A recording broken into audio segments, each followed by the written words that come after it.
atenção, espero que esteja tudo ok aí, tá? Que hoje a gente vai dar sequência ao capítulo 3, quando a gente fala sobre dança, certo? A gente viu, né, na aula passada, que a dança está presente na humanidade desde os tempos primórdios, né? Beleza, tia Valqueira, a gente viu isso. Só que aonde é que as danças podem estar frequentes? As danças são frequentes aqui, ó, nas festas, certo? Nas cerimônias,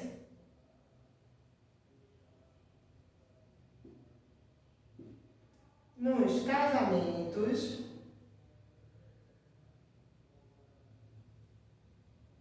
e até mesmo nos rituais.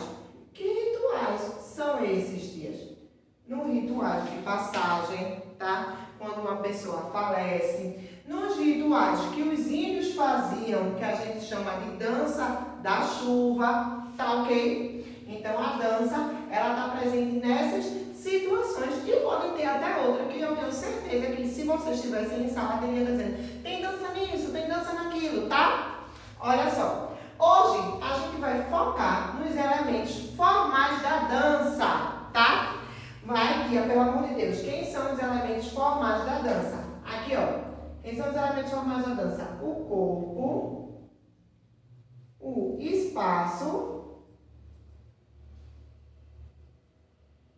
e o tempo, tá?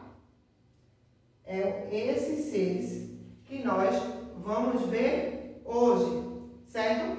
Não esqueçam de botar esse esqueminha aqui no caderno, tá, gente? Então, vamos lá. No livro de vocês, esse assunto está situado na página 152, que diz assim, que o corpo é fundamental para a existência da dança. Ele se movimenta no espaço e no tempo. Então, o corpo depende desses dois outros aqui, tá certo? Diz assim, ó, o espaço, o segundo elemento formal, é o local onde o movimento e a expressividade acontece, tá? O espaço, que a gente vai ver, de acordo com a leitura, que o espaço pode ser um palco, pode ser um teatro, pode ser uma rua, pode ser a sala de aula, tá ok? O tempo é a organização da dança. Ele que vai determinar o movimento, a duração e a velocidade que vai ter. Certo, pessoal? Olha só. O corpo, tá? É o movimento e é no espaço que está se relacionado com aspectos fundamentais para a dança. Quais são os aspectos fundamentais para a dança? A fluência, a rotação, o peso e a força, o eixo, salto, direção e sentido, certo? Então, dentro desses aspectos fundamentais que pertencem ao corpo, nós vamos ver uns aqui, que é no caso a fluência, o peso, a rotação, o salto e a queda. Na fluência diz assim, ó, está relacionada com a qualidade do movimento, tá? Em termos de naturalidade, espontaneidade e progressão. Ele diz que a fluência está vinculada à sequência que o corpo ou parte dele realiza em um determinado movimento. Tem gente que para o mesmo movimento consegue ser mais rápido e tem gente que consegue ser mais lento, tá? Mas isso depende do corpo que a gente vai ver, do corpo que a pessoa apresenta, que a gente vai ver que isso depende do peso, tá certo? Então diz assim, ó, o peso nada mais é que a análise do movimento em relação à quantidade de força necessária para a sua realização. Às vezes, erroneamente e preconceituosamente, a gente diz assim, fulano é gordinho, mas tem um gingado, por enquanto que fulano que é tomado parece um cabo de vassoura dançando. A gente não tem mania de dizer isso, certo? Isso aí é o movimento que o corpo exerce sobre o peso da pessoa, tá? Então, outra coisa também é o movimento de rotação, que consiste em girar o corpo ou parte dele de forma parcial ou total em torno do próprio eixo, tá? O salto e a queda também são elementos do corpo como elementos formais da dança. O espaço, tá? Tá na 154, diz assim, o espaço compreende os limites em que ocorrem os movimentos, tá certo? Então a gente viu aqui, como eu disse a vocês, pode ser a rua, o clube, o palco de teatro, a natureza, tá? Ou então mesmo, até mesmo, a sala de aula. E por fim, temos o tempo, que ele vai determinar pela velocidade, que pode ser rápida e súbita, mas também pode ser curta e lenta, certo? Isso aí vai ser determinado pelo ritmo que vai influenciar da música no tempo, nos movimentos da dança, tá? Outra questão que a gente vai ver aqui na aula de hoje, também está presente no capítulo 3, são os gêneros da dança. Eita, Tia, quem são os gêneros da dança? A gente vai encontrar aqui, ó, as danças performáticas, tá?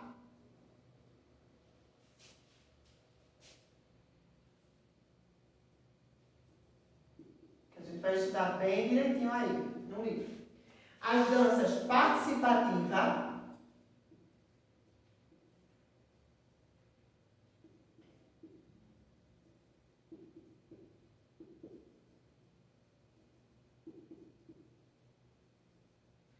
E as danças de rituais, como eu citei para vocês, né, que pode ser na questão de um ritual de passagem, certo? A pessoa que faleceu, uma pessoa, o processo das meninas terem saído da infância para a adolescência, o ritual da chuva que os índios fazem para pedir a chuva, certo? Então aí, os gêneros da dança, tá? Tem aí, ó, as danças performáticas, também conhecidas como danças de conceito, é produzida normalmente por dançarinos profissionais e apresentadas em locais específicos. Essas aqui, ó, as danças performáticas, como um teatro, uma praça ou um espaço próprio para espetáculos, certo, gente? Dentro desse gênero há uma diversidade muito grande. Porém, nós vamos destacar aqui, dentro das danças performáticas, o balé e a dança contemporânea, ok? No Brasil, uma pessoa, tá? Uma bailarina muito famosa, que tem uma companhia de artes, que se enquadra dentro das danças performáticas, é Débora Corre, tá? Já ganhou vários prêmios, tanto no Brasil quanto no exterior.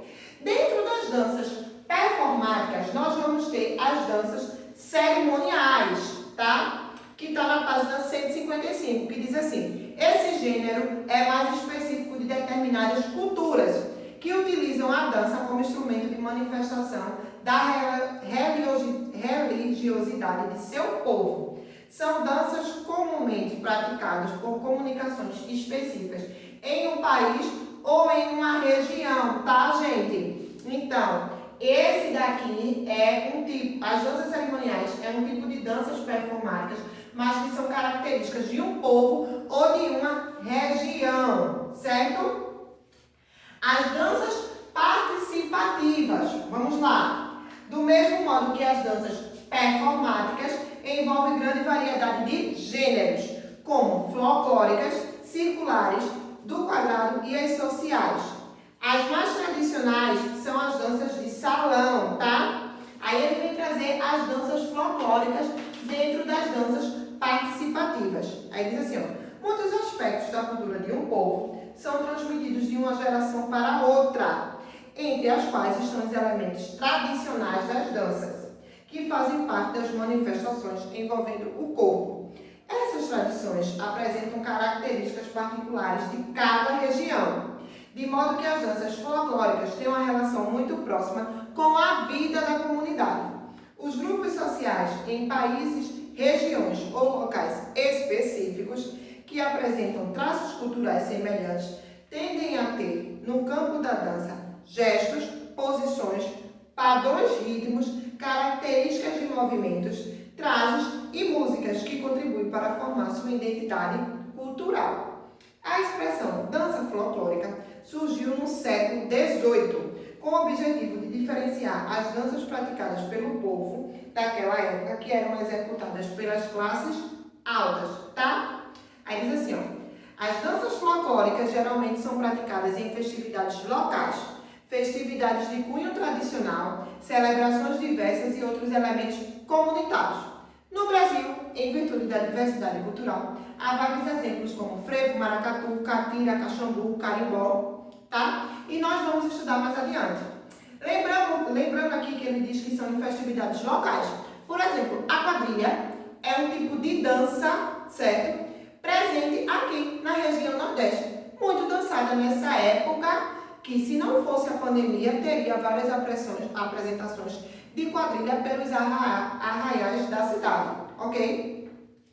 Outra dança que ele vem trazer é a dança de salão. Aí ele diz que é um tipo de dança participativa, tá? Executada, que é dançada junto em pares, né?